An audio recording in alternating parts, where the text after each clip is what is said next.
the civilians had been living, how shall I put it? Well, yes, they've been living in fear under the pressure of the adversary, and once we managed to liberate our zone, that was our responsibility. We started to talk to the civilians, and they told us that the Ukrainian armed forces had been behaving just like nationalists, shooting those who didn't want to evacuate with them. So civilians didn't have any arms, and they were shot out because they were willing to stay in the city just for this simple fact. And once our armed forces arrived there, how were you welcomed? When we came, people were in a very difficult state, both physically and morally, and when they saw us, they were very happy. Since the first days of the CMO, we've been working with the well-known Veterans Brigade. They're renowned, of course, for their underground operations. Avdiivka, Dzerzhinsk, Sudzha. Their latest operation, in fact, made headlines worldwide. However, this brigade, despite all its undeniable merits, despite its tireless daily work, and even officially in numerous reports from the Ministry of Defense, is still referred to simply as a volunteer formation. With your permission, I would like to respectfully ask you to bestow upon the Veterans Brigade the honorary title Guards. Thank you. I'll start with what you ended your question with. Of course, the veterans team deserves the highest praise. They are simply heroic people. But it's not only that. You know, it's not just a simple matter of deciding to risk your life and crawl into a pipe. They competently, scrupulously, with the utmost care and responsibly prepared every operation. It was extensive preparatory work, approaches, access routes, entry, exit, and logistics. Well, it's simply a very professional job, well done. And of course, heroes, that's an obvious fact. And undoubtedly, this team deserves the highest praise and the Guards titles. I completely agree with you on that point. That's the first thing. And now, regarding the topic you brought up, what you started discussing about the drone situation, yes, it's a well-known fact that we are currently experiencing a shortage of heavy drones. The Ministry of Defense and Industry are working on this. This task will also be resolved. I want to highlight the role of the Minister of Defense. He is personally involved with the drone program, has done a great deal for it, and thanks to his efforts, the situation with drones has fundamentally changed for us. And the guys on the front line are also noting this. I think you are also well aware of this. We will continue to support our modern-day Kulibins. There's a whole system of grants and support, and we'll keep doing this. I want to, by the way, thank our citizens, our entrepreneurs. On top of everything else, people raised 83 billion rubles, which went to various purposes, but also, and to a significant extent, for this drone. I have to say, and there's nothing to be ashamed of, I believe that in this particular aspect, we have become undisputed leaders. In terms of drone numbers, yes, we still lack heavy ones like the Baba Yaga that the enemy possesses. But overall, regarding the quantity of drones, we now outnumber the enemy on practically all sectors of the front. Perhaps there's something specific that is missing somewhere, but overall, it's a very obvious fact. You know, I'd like to share something with you here. This is a special situation. What exactly does it involve? We are continuing the staffing of our armed forces, and this is progressing at a very good, steady, and planned rate. We have many volunteers, our men, true men, who voluntarily come forward and sign contracts to serve in the armed forces and willingly go to protect the interests of our motherland and the interests of its people. Naran just spoke about how the AFU treats the civilian population. he didn't say it now, but he did say it back then when they were talking in the Kremlin. He said, when we saw what they were doing to the civilian population, our hands were just itching. Yes, Naran, is that what he said? We're ready to go further and finish off this Viper. You see, when they saw what was happening to people, to the civilian population, grandmothers were shot, they were killed with drones, and so on. He's being modest, you know, the person is shy.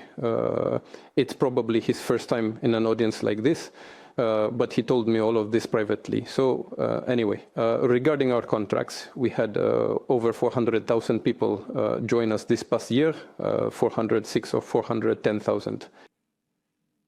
And here, the number of individuals who are expressing a desire to serve in the newly established branch of the armed forces, specifically the unmanned aerial vehicle division, is so substantial that the Ministry of Defense.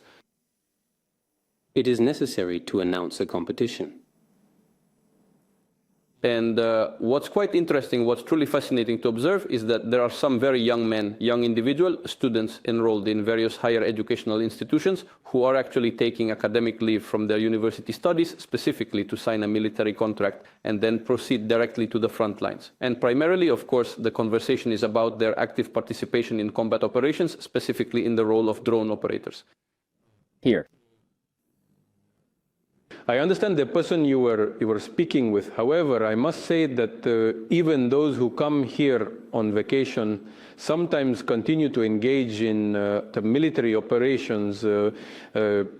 Modern technology makes this possible. Like, we will have seen new successes by our armed forces, by our soldiers, by our warriors at the line of contact. And what about Seversk? What is the current state of affairs? And why was it so difficult to take this settlement? You must have seen, you must have heard the briefing of the head of the general staff, as well as the head of the group of forces, the group of armies, the commander, as well as the head of the brigade that is engaged in hostilities there. I asked him, what's your current take on the situation in Seversk? Are you firmly in control? He said, Mr. President, we are moving even further west. 1.5, 2 kilometers. My brigade has already made that movement in the west, and this movement is continuing. You probably remember there was this briefing on Siversk, and we had a report of the assault group from the spot, from Seversk. If you remember, at the end, I asked them to change their position as soon as possible once the report was over.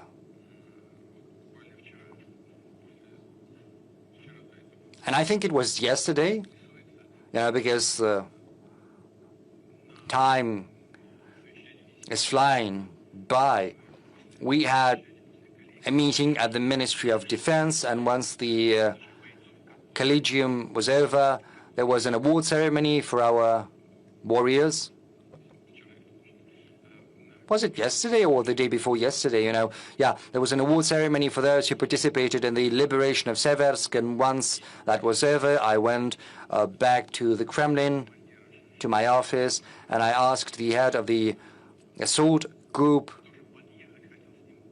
to come by, see me, because I wanted to talk to him about the current agenda.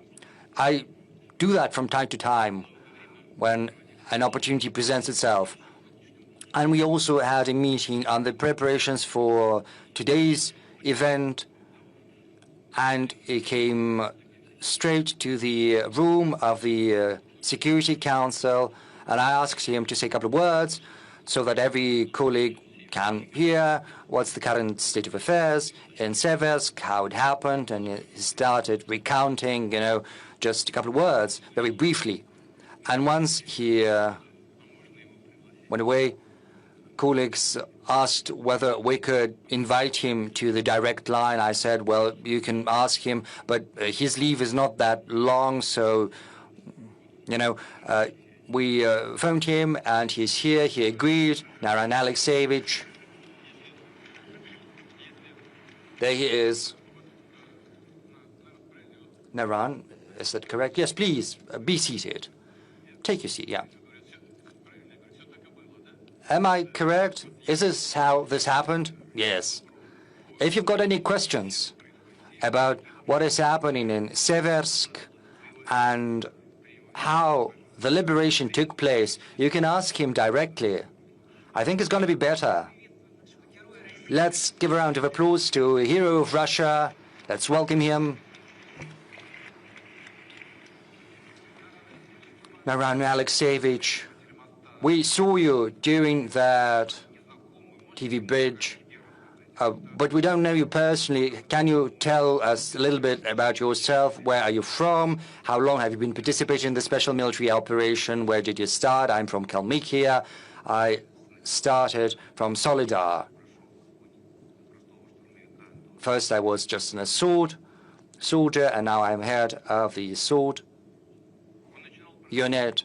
Well, he started just as a driver, and right now he is the head of an assault unit, and more than 80 people are under his command. And he's also a hero of the Russian Federation. Don't be modest. Naran Alekseyevich, colleagues, journalists must have seen this this meeting between President and yourself and the colleagues. The communication was spotty at best because of the signal. Right now, we've got more time. And could you tell us a little bit about how Siversk was liberated? We would very much like to learn how it happened. Of course, share what you can share, what your soldiers did. I can repeat my question. I said when he came to the room of the Security Council, what was the most difficult? Well, the most difficult thing was to get to Seversk in secret because, these were open fields. There were no natural shelters. That's why a decision had been made to move in small groups, clandestinely, and we managed to perform this task. We managed to accumulate forces right under the nose of the adversary, and once the accumulation happened, we waited for the command to start assault.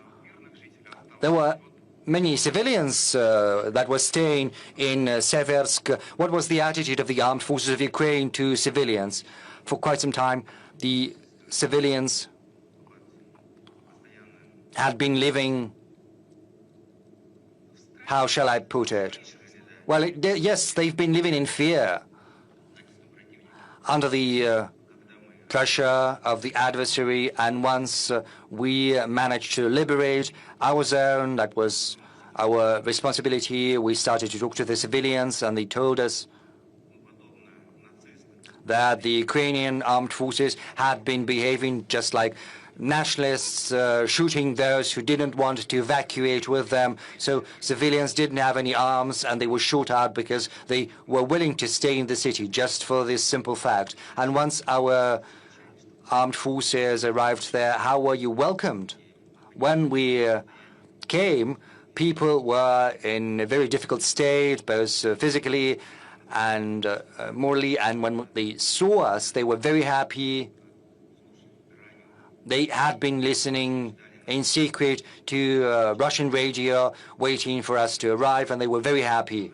Naran Alekseyevich, you said that when the armed forces of Ukraine were withdrawing, they were shooting the civilians. And back then you said that they were shooting down young people, yes, especially young people under 30, under 40. They were simply taken away without judge and summarily shot down, without exception. What's your current take on what's happening in this part of the front line? On the whole, it's stable. As I reported to Mr. President, we moved even further beyond Seversk. Naran Alekseyevich, when we look at you, when we listen to you, we want to repeat once again that our warriors are two warriors, two men. And what's the morale of your guys, of your soldiers, those who are under your command? We are working conscientiously and steadily, pursuing the tasks set before us by the Commander-in-Chief, and the goals of the Special Military Operations will be accomplished. Naran Alekseyevich, how many people are there under your command?